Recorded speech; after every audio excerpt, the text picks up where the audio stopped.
नमस्कार साथियों, आप सभी का फिर एक बार बहुत स्वागत है जेनिथ के इस प्लेटफॉर्म पे। दोस्तों, जैसा कि आप सभी को पता है, मनोविज्ञान का ये निशुल्क बैच क्रैश कोर्स चल रहा है और इसी सीरीज में हम हमारी 4 क्लासेस कंप्लीट कर चुके हैं। आप कोई भी एग्जाम दे रहे हो जहां पे educational psychology as a syllabus आपको देखने को मिले, तो ये सेशन आपके लिए बहुत हेल्पफुल हो सकती है। 4 क्लासेस हम ऑलरेडी कवर कर चुके हैं। आज है 5वीं क्लास। सबसे पहले मैं ये बता दूं कि आज की क्लास में हम क्या स्टडी करने वाले हैं, क्या पढ़ने वाले हैं। तो पिछली क्लास में हमने मनोविज्ञान के संप्रदाय शुरू किए थे, यानी कि स्कूल्स ऑफ साइकोलॉजी को स्टार्ट किया था। मैंने कहा था स्कूल्स ऑफ साइकोलॉजी को हम 2 पार्ट्स में कवर करेंगे। पार्ट 1 में हमने 3 स्कूल्स को कवर किया था, यानी 3 संप्रदायों को कवर किया था। कौन से वो 3 संप्रदाय थे? सबसे पहले हमने संरचनावाद को कवर किया था, उसके बाद हमने प्रकार्यवाद या कार्यवाद को कवर किया, और फिर लास्ट में हमने मनोविश्लेषणवाद को कवर किया, यानी साइको एनालिसिस को कवर किया था। इसी के साथ पार्ट ए हमारा कंप्लीट हो गया था। आज हम पार्ट बी पर बात करेंगे। क्लास ही आपकी 5वीं है और मनोविज्ञान के संप्रदाय की बात करें, स्कूल्स ऑफ साइकोलॉजी की बात करें, तो पार्ट बी है। चलिए वन बाय वन समझते हैं। पार्ट बी में हमें कौन से स्कूल्स कंप्लीट करने हैं। देखिए, स्ट्रक्चरलिज्म यानी संरचनावाद ऑलरेडी कवर हो चुका है। फंक्शनलिज्म यानी प्रकारवाद को हम कवर कर चुके हैं। साइको एनालिसिस यानी मनोविश्लेषणवाद, सिगमंड फ्राइड, इन्हें भी हम कंप्लीट कर चुके हैं। हमें कौन से स्कूल अभी कंप्लीट करने हैं? एक तो हमें बात करनी है बिहेवियरिज्म पे, और बिहेवियरिज्म का आपको पता है जो रिलेशन है वो किसके साथ है, वो जेबी वॉटसन के साथ है। जेबी वॉटसन। तो एक तो हम बिहेवियरिज्म यानी व्यवहारवाद पे बात करेंगे। इसके बाद हम बात करेंगे गेस्टाल्टिज्म यानी गेस्टाल्टवाद, और गेस्टाल्टिज्म का जो रिलेशन है वो मैक्स वर्दिमर, कोहलर और कॉफका से है। एक जर्मन वर्ड है गेस्टाल्ट, इस पे बात करेंगे। और इसके बाद हम बात करेंगे लास्ट में ह्यूमनिज्म यानी मानवतावाद, और मानवतावाद का जो संबंध है वो अब्राहिम एच मास्लो से है। चलिए, तो सबसे पहले आज हमें कहां से शुरुआत करनी है? व्यवहारवाद से शुरुआत करनी है। व्यवहारवाद यानी बिहेवियरिज्म। अब देखिए, व्यवहारवाद के बारे में अगर मैं कुछ इंपॉर्टेंट पॉइंट्स आपको बताऊं, सबसे पहले तो हम किस विषय में बात कर रहे हैं? व्यवहारवाद। ये आपका आज के क्लास का पहला स्कूल है। व्यवहारवाद का जनक जो है वो किसे माना जाता है? वो माना जाता है जेबी वॉटसन को। व्यवहारवाद का जनक माना जाता है। जेबी वॉटसन का ये पॉइंट ऑफ व्यू था कि साइकोलॉजी को या मनोविज्ञान को चेतना के आधार पर आप नहीं समझ सकते। इन्होंने कहा कि मनोविज्ञान वो नहीं है जो किसी व्यक्ति की चेतना है, किसी का कॉन्शियसनेस है। क्योंकि अगर आपने संरचनावाद अच्छे से समझा है, आपने प्रकारवाद को अच्छे से समझा है, तो इन दोनों ही वादों में मनोविज्ञान को चेतना का विज्ञान माना गया था।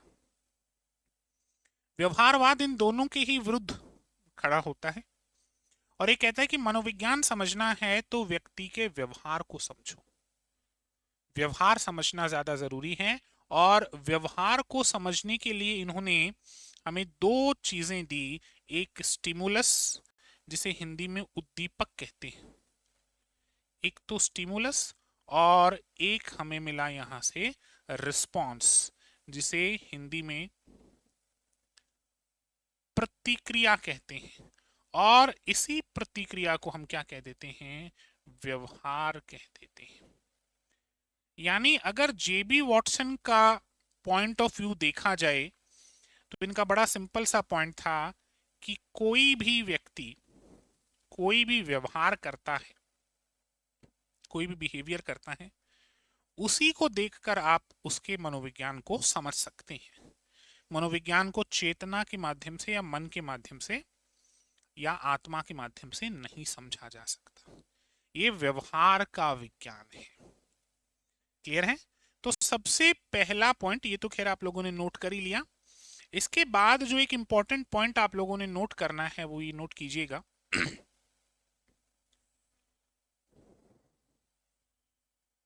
व्यवहारवाद के अनुसार, व्यवहारवाद के अनुसार,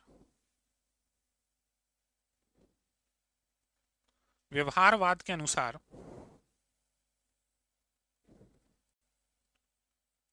मनोविज्ञान को मनोविज्ञान को व्यक्ति के व्यवहार से समझा जा सकता है। व्यक्ति के व्यवहार से समझा जा सकता है।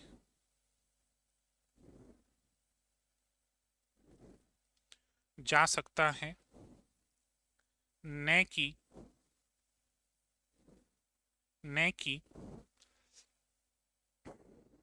चेतना के आधार पर, न कि चेतना के आधार पर। तो बड़ा ही सिंपल सा पॉइंट इन्होंने कहा कि अगर आप किसी व्यक्ति के मनोविज्ञान को समझना चाहते हैं तो आप उसके व्यवहार को समझिए, उसी के बेसिस पे उसका मनोविज्ञान समझा जा सकता है। आप व्यक्ति की चेतना या फिर उसके मन के बेसिस पे मनोविज्ञान को नहीं समझ सकते।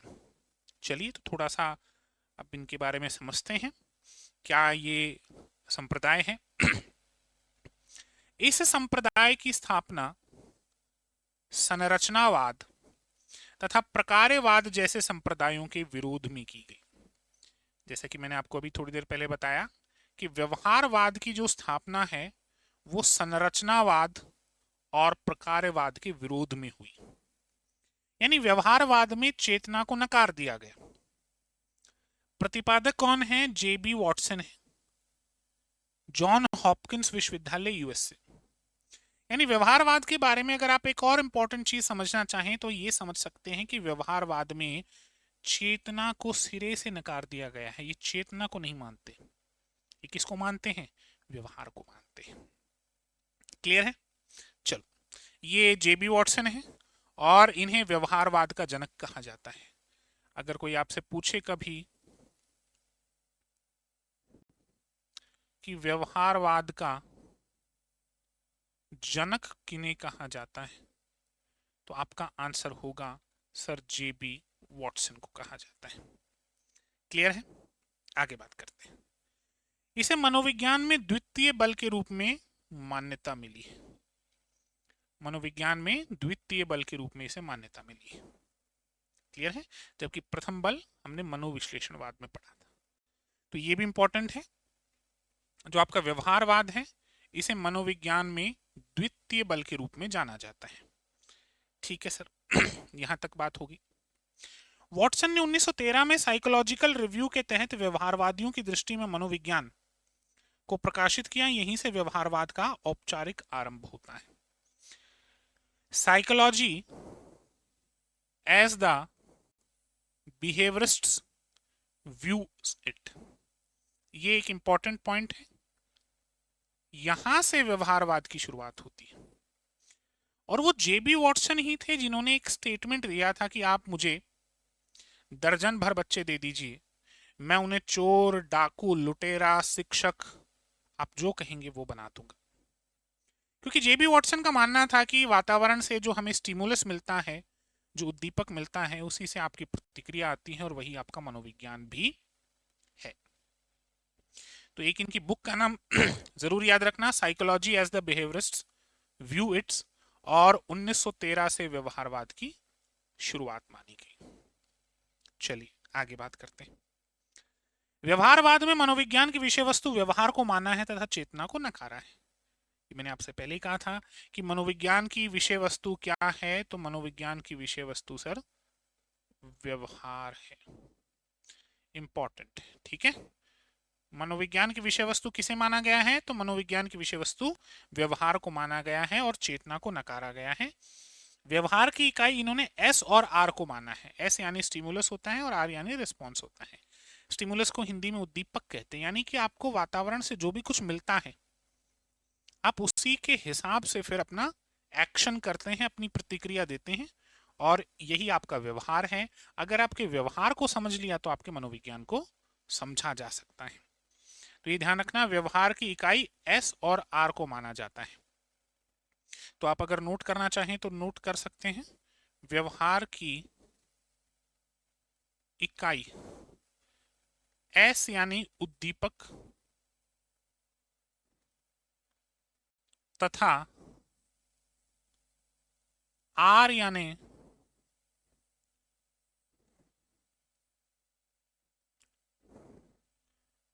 प्रतिक्रिया को माना जाता है।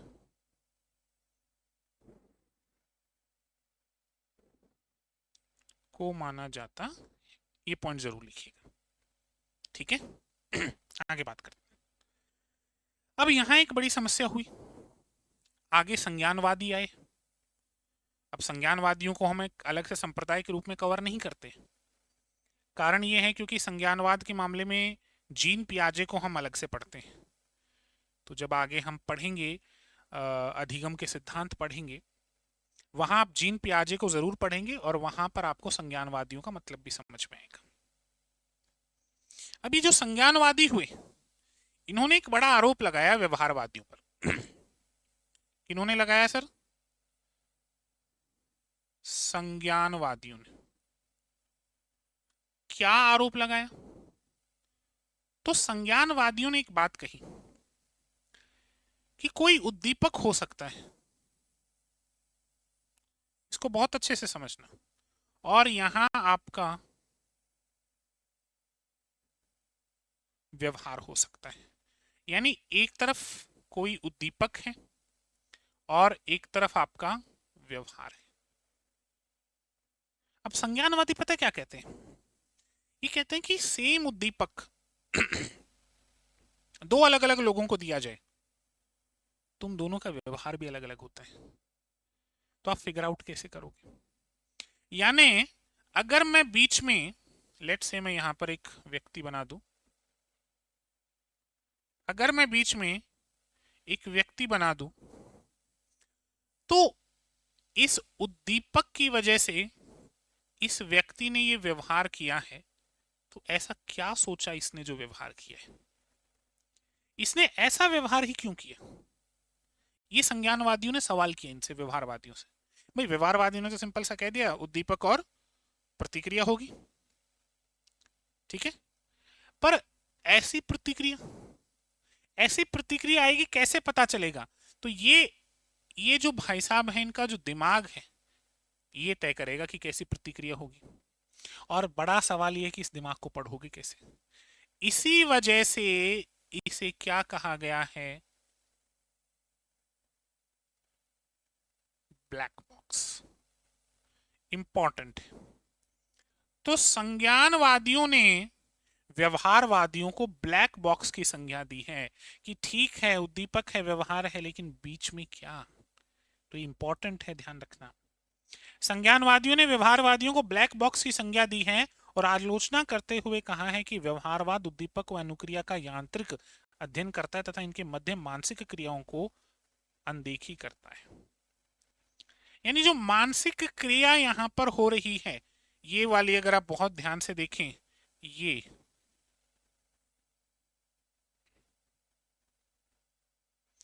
जो मानसिक क्रिया हो रही है, इसको कैसे फिगर आउट करोगे?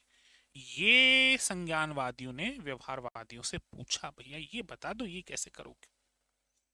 क्लियर है point? Input, output, black box.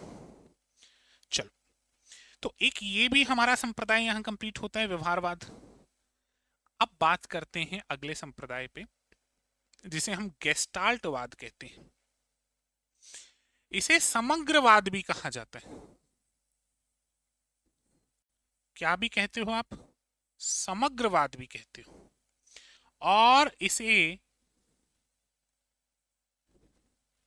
गेस्टाल्टवाद भी कहा जाता है, ठीक है। दरअसल ये जो शब्द गेस्टाल्ट है, ये गेस्टाल्टवाद है, ये गेस्टाल्ट शब्द से बना है। और गेस्टाल्ट जो है वो एक जर्मन शब्द है। जर्मन भाषा का शब्द। क्या? गेस्टाल्ट। जो गेस्टाल्टवाद है वो किससे बना है? गेस्टाल्ट से बना है। और गेस्टाल्ट जो है वो जर्मन भाषा का शब्द है। और गेस्टाल्ट का मतलब होता है पूर्णाकार। पूर्णाकार, या फिर आप इसको संपूर्ण भी कह सकते हो। अब गेस्टाल्टवादियों का एक अलग ही नजरिया था। इन्होंने कहा हमें व्यवहार वगैरह से कोई मतलब नहीं है, चेतना अचेतन चेतन हमें उनसे कोई खास लेना देना नहीं है। हमारा पॉइंट तो ये है कि मनोविज्ञान चीजों को एक रूपता में देखने को कहते हैं। आप चीजों को छोटे छोटे टुकड़ों में नहीं देख सकते। आपको अगर कुछ समझना है तो उसे समग्र रूप से समझिए। ये गेस्टाल्टवाद कहता है। और गेस्टाल्टवाद के जो प्रतिपादक कह लो, तीन नाम लिए जाते हैं, कोहलर, कॉफका और मैक्स वर्दिमर। और इन्होंने जो चिंपैंजी था सुल्तान, उसका भी एक्सपेरिमेंट हम आगे पढ़ेंगे जब अधिगम के सिद्धांत पढ़ेंगे। क्लियर है? सूज का सिद्धांत दिया था इन्होंने। तो ये गेस्टाल्टवाद है। चलिए समझते हैं इसको, गेस्टाल्टवाद को। देखो, गेस्टाल्ट शब्द जो है वो जर्मन भाषा का शब्द है। तो सबसे पहले तो आपको ये शब्द ही समझना है, गेस्टाल्ट। अच्छा, गेस्टाल्ट शब्द जो है वो कौन सी भाषा का शब्द है भाई, कौन बताएगा? तो सर अभी भी तो आपने कहा जर्मन भाषा का शब्द। जर्मन भाषा, बिल्कुल ठीक बात। अभी तो बात करके आए थे। बात करके तो आए थे, लेकिन याद भी होना चाहिए, इंपॉर्टेंट है, एग्जाम में क्वेश्चन पूछा जाता है। इसका अर्थ है पूर्णाकार या संपूर्णाकार अथवा व्यवस्थित समग्र, होल। ये कहते हैं कि आप होल को देखो, होल को देखो, आप पार्ट को मत देखो। होल सही, don't go for the part. अगर आप पार्ट देखोगे तो आपको चीज समझ में नहीं आएगी। ये कहना है गेस्टाल्टवादियों का। आगे बात करते हैं। ओरिजिनल एक्सपोनेंट कौन है? तो मैक्स वर्दिमर का नाम आता है। बुक कौन सी है? Productive thinking. तो जब भी गेस्टाल्टवाद के प्रतिपादक का नाम आएगा, मूल प्रतिपादक का नाम आएगा, तो नाम होगा मैक्स वर्दिमर। कोहलर और कॉफका इनके एसोसिएट हो सकते हैं। और बुक कौन सी है? Productive thinking. क्लियर है? बुक का नाम ध्यान रखना और मैक्स वर्दिमर का नाम आपको ध्यान होना चाहिए। एसोसिएट कौन कौन से? तो एक तो वॉल्फ गैंग कोहलर, एक कर्त कॉफका या कुर्ट कॉफका आप कई बार कह देते हैं, और इनकी बुक है perception in introduction to Gestalt theory of growth. तो मूल प्रतिपादक तो कौन हुए? Max Wertheimer. सहायक कौन हुए? वॉल्फ गैंग कोहलर और कर्त कॉफका या कुर्ट कॉफका, आप जो भी नाम लेना चाहें वो ले सकते हैं। इन दो का नाम आपको जरूर याद रखना है। बुक कौन सी है इनकी? Perception in introduction to Gestalt theory of growth. ठीक है, अब आप गेस्टाल्ट का मतलब भी समझ गए। आगे बात करते हैं। देखो, ये हैं मैक्स वर्दिमर, ये हैं वोल्फ गैंग कोहलर, और ये हैं कर्ट कॉफका या कुर्ट कॉफका।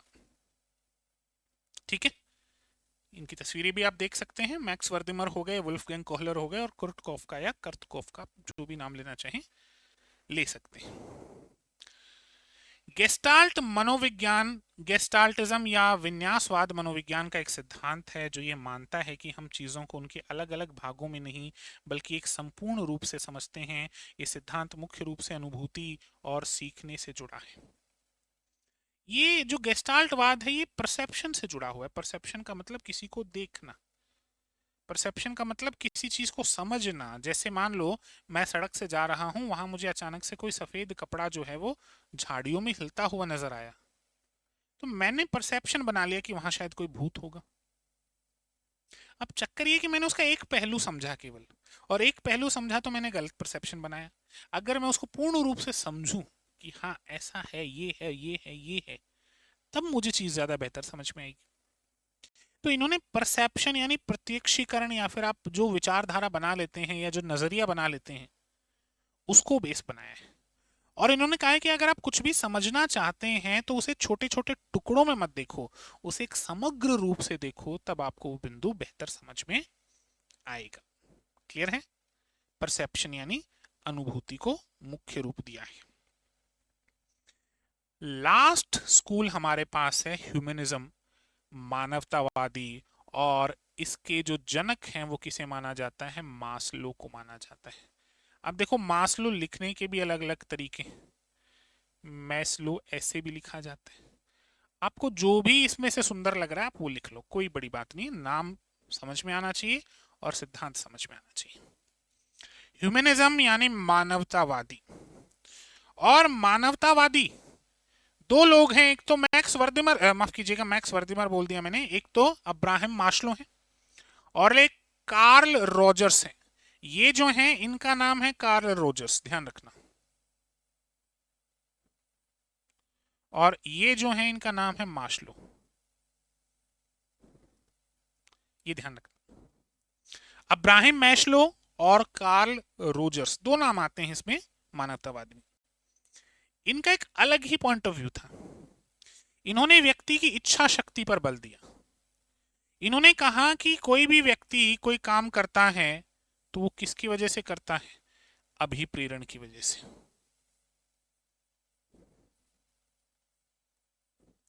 अभिप्रेरण को इन्होंने आधार बताया है, इच्छा को इन्होंने आधार बताया। इन्होंने कहा कि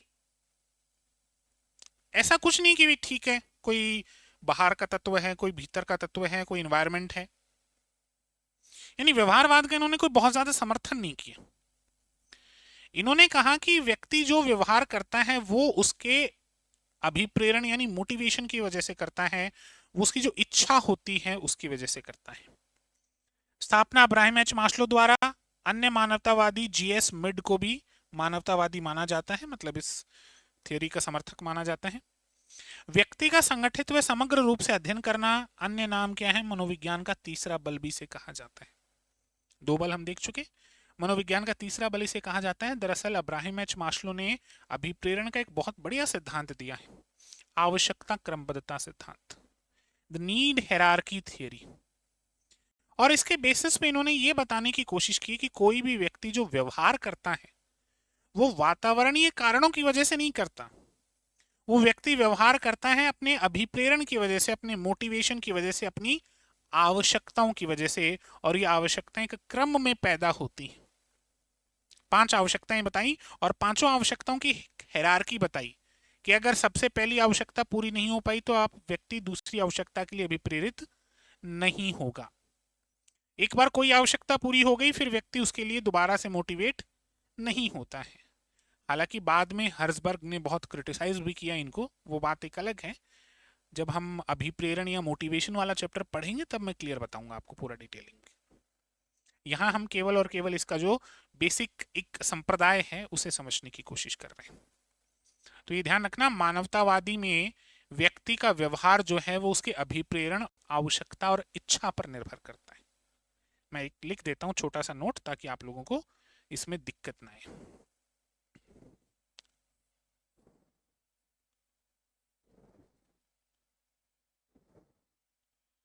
मानवतावाद के अनुसार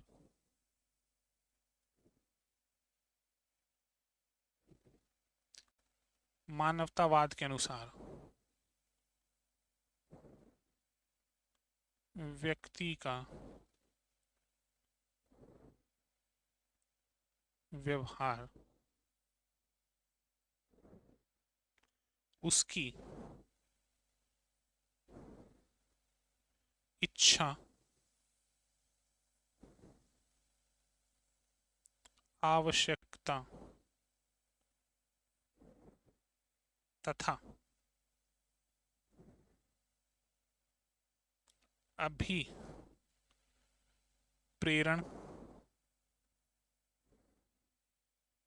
पर निर्भर निर्भर है, ये हमेशा ध्यान रखना। मनोविज्ञान का तीसरा बल ये तो हमने देख ही लिया, यानी मनुष्य का जो व्यवहार है वो वातावरणीय कारणों से नहीं, उसकी आवश्यकताओं और उसके अभिप्रेरण की वजह से होता है, ऐसा मानवतावादियों का मानना है। चलिए दोस्तों, तो हमारे आज की इस क्लास को यहीं पे विराम देते हैं। बेसिकली हमने मनोविज्ञान के संप्रदाय कंप्लीट किए हैं। हमने मनोविज्ञान के कुल 6 इंपॉर्टेंट संप्रदाय देखे हैं। संरचनावाद को देखा, प्रकार्यवाद को देखा, मनोविश्लेषणवाद को देखा, इसके बाद व्यवहारवाद को देखा, फिर गेस्टाल्टवाद को देखा और अंत में मानवतावाद को देखा। मैं उम्मीद करता हूँ मनोविज्ञान के संप्रदाय आपको बहुत अच्छे से समझ में आए होंगे और आज का सेशन आपको बहुत अच्छा लगा होगा। अच्छा लगने से ज़्यादा बेहतर है, बहुत बढ़िया समझ में आया होगा। अगर हमारे सेशन आपकी स्टडीज़ में अच्छी हेल्प कर रहे हैं तो आप हमारे यूट्यूब चैनल को सब्सक्राइब कर सकते हैं, हमारे सेशन को ज़्यादा से ज़्यादा दोस्तों तक शेयर कर सकते हैं। कमेंट सेक्शन में कमेंट करके ये बता सकते हैं कि एजुकेशनल साइकोलॉजी के अलावा और किसका क्रैश कोर्स आप चाहते हैं। तो चलिए आज के लिए इतना ही, इस सेशन को यहीं विराम देते हैं। कल मिलेंगे इसी समय मनोविज्ञान के किसी अगले टॉपिक के साथ। धन्यवाद।